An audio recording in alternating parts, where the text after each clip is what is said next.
কোনো পুরুষ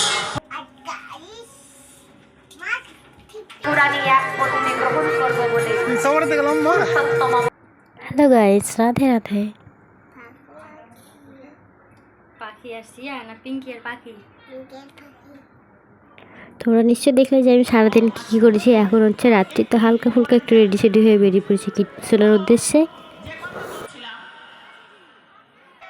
দুইজনের প্রতি আত্মনিবেদন করেছি, মানে নিজেকে নিজে তার প্রতি কি বলবো নিবেদন করেছে, ভালোবেসে ফেলেছে, কিন্তু বলতে পারে না।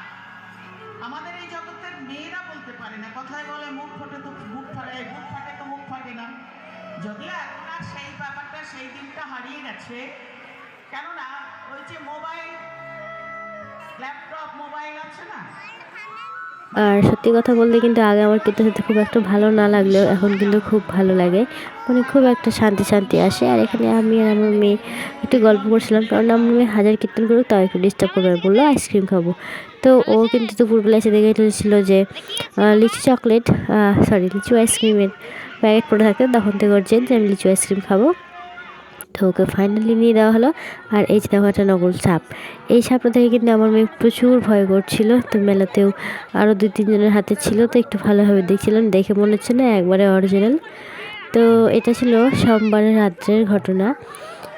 একটু একটু মেলা ঘুরে আমরা বাড়ি চলে এসেছিলাম। আর আমাদের মেলাটা তো ঠিকভাবে তোমাদের দেখানোই হয়নি, তবে এখন একটু দেখে নাও, কিন্তু আমি ভালোভাবে পুরোটা রেকর্ড করেছি, ওটা একসঙ্গে দেখিয়ে দেবো, এরপরের ভ্লগে দেখাবো। তো এটা হচ্ছে এক সাইড, মেলাটা কিন্তু আবার ভালোই বসেছিল, যেহেতু চারিদিকে সব মেলা শেষ হয়ে গেছিলো তাই।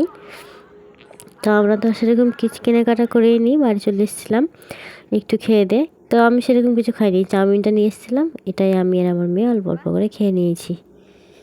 আর এই খেয়ে আমরা ঘুমিয়ে পড়বো। ও আর পাখির বাবা কিন্তু এখন নেই, ও কিন্তু ঘোরাফেরা করছে ওর বন্ধুদের সাথে।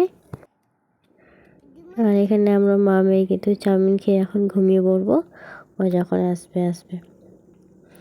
তো এটা ছিল সোমবারের রাত্রির ভিডিও, আমি কিন্তু আর কোনো ভিডিও করিনি। এটা হচ্ছে মঙ্গলবার কিন্তু আমাদের এখানে খুব স্পেশাল মানে হয়, সেই দিন আমরা অন্ন ভিক্ষার হাঁড়ি নিই। তো এই যে দেখো আমি সেই হাঁড়িটা রং করছি। তো আমি তো সেরকম ভালো আর্টিস্ট না, তবু যেটুকুনি হয়েছে তোমাদের সাথে শেয়ার করলাম। আর ফুল কমপ্লিট হয়ে যে এই লুকটা দাঁড়িয়েছে। হাঁড়িটা আমি সাজিয়ে কিন্তু প্রত্যেকে চাল, আলু, ফুল, শাখা এসব দিয়ে কিন্তু আমার শাশুড়ি মা রেডি করে দিয়েছে। তো আমি এটাও করেছি, আর এই সঙ্গে কিন্তু আমি আরেকটা করেছিলাম, যেটা হচ্ছিলো আমার মামির শাশুড়ির ছেলের বউয়ের জন্য। তো ওই যে দেখো পাশেরটা। তো ডিজাইনটা কেমন হয়েছিল অবশ্যই কমেন্ট করে জানাবে। আমি কিন্তু খুব ভালো ডিজাইন করতে পারি না, আর আমার কাছে কিছুই ছিল না, আলতা আর খড়িমাটি দিয়েই আর সলাইয়ের কাঠি দিয়ে কিন্তু ডিজাইনগুলো করেছি। খুব সিম্পল হয়েছে, একদমই ভালো হয়নি আমার মনে হচ্ছে, কিন্তু তবুও যেটুকুনি আমাদের হাঁড়ি কমপ্লিট। আর এখনই কিন্তু আমরা বেরিয়ে পড়বো এই হাঁড়িটা নিয়ে, যেহেতু আজকে অন্ন ভিক্ষা, তার জন্য কী করতে হয়, তার জন্য আমাদেরকে প্রথমে রেডি হয়ে বেরিয়ে পড়তে হবে হাঁড়ি নিয়ে। পুরো গ্রামটা না, কিছুটা যেটুকুনি সম্ভব হোক মাথায় করে নিয়ে হাঁটিয়ে নেবে পুরো গ্রাম, তারপরে এক জায়গায় ঠেলে দিতে হবে। তো আমার বরটা এখনও বাড়িতে এই মাত্রই কাছ থেকে আসলো, তো বললাম তুমি আসো আমরা আগাই, কেননা সবাই চলে গেছে, আমি কিন্তু প্রচুর লেট করে ফেলেছি, কারণ আমার মেয়েটাকে ধরার জন্য সেরকম কেউ নেই, আর ওর বাবা না আসলে কিন্তু আমি নিশ্চিন্ত হতে পারি না। তাই তো দেখতে পাচ্ছ পুরো গ্রাম ফাঁকা, বলতে আমাদের গলিটা পুরোই ফাঁকা, কেউ নেই, আমরা এই দুজন এখন হেঁটে হেঁটে যাচ্ছি। আর এই যে দেখো এখানে কিন্তু সবাই দাঁড়িয়েছে, বলতে আমাদের বাড়ি যে কয়জন, আর যারা যারা মাথায় হাঁড়ি নেই ওরা কিন্তু চলে গেছে। তো আমরাও এখন চলে গেলাম, লাইন কিন্তু আমাদের ছুটে গেছে, আমাদের কিন্তু প্রচুর লেট হয়ে গেছে এসে দেখছি এখানে। আর এই যে দেখো এই যে লাইন, প্রচুর ভিড় হয়, আর সবাই এভাবে কিন্তু হাঁড়ি মাথায় নিয়ে ঘোরে। তো আমি তো সম্পূর্ণটা রেকর্ড করতে পারিনি, আমার বর যেটুকুনি করেছে। তো এই যে দেখো এখানে আমাদের পাড়ার যাদের যাদের ইচ্ছা তারা সবাই নিয়েছে। আর তোমরা কমেন্ট করে জানাতে ভুলো না কিন্তু যে আমাকে কেমন লাগছে দেখতে। আর আমি কিন্তু অনেকগুলো রিলসও করেছি, যেগুলো কিন্তু তোমরা ফেসবুক, ইনস্টাগ্রাম এবং ইউটিউবেও পেয়ে যাবে। আর এই যে দেখো আমি কিন্তু এখানে আছি লাইনে, আর আমার সামনে আছে সরস্বতী, তারপর হচ্ছে রামের বউ গৌরী, আর আছে পিছনে ওই যে আকাশি কালারের শাড়ি পরাটা আমার বৌদি, আর ওটা হচ্ছে মাঝখানের মেয়েটা হচ্ছে বৌদির দিদির মেয়ে। তো আমরা এই কজন লাইনে দাঁড়িয়ে গেছিলাম, পর থেকে কিন্তু লাইনে ঢুকেছি, লাইন অনেক বড়।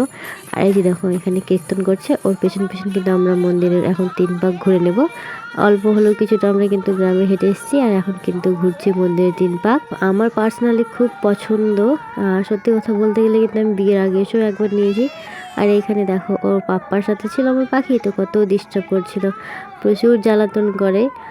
আমি থাকি, ওর বাবা থেকে যেই থাকে না কেন, ও কিন্তু সবসময় চঞ্চল, একটা সময় স্থির না। এই যে দেখো এ হচ্ছে যশোদা, ও খুব ভালো মেয়ে। আর সামনে ছিল পূর্ণিমা, ও খুব ভালো। তো এই যে দেখো আমরা মন্দিরের 3 পাক কিন্তু হয়ে গেছে। তারপরে এখানে এইভাবে চালটা ঢেলে দিতে হয়, মানে ওনারাই ঢেলে নেয় আর ওখানে প্রসাদ দিয়ে দেয়। এই প্রসাদটা খেয়ে কিন্তু আমরা চলে যাবো এখন বাড়ি। আর দেখো মন্দিরের কাছে কত ভিড়, আজকে অন্নভিকা, তার জন্য একটু বেশি ভিড় হয়, অনেক দিক থেকে লোকজন আসে, তো খুব ভালো কাটে। আর সেম অবস্থাতেই কিন্তু রাত্রে এই শাড়িটা পরে আমরা একটু মেলাতে ঘুরে নিয়েছিলাম, ঘুরে খাওয়া দাওয়া করে চলে এসেছিলাম আমার বাড়ি। আর আজকের ব্লগটা তোমাদের কেমন লাগে তোমরা অবশ্যই কমেন্ট করে জানাবে। আর বাকি ভিডিওগুলো আসছে পরের ব্লগে। ভিডিওটা ভালো লাগলে আমার চ্যানেলটাকে সাবস্ক্রাইব করে পাশে থেকো।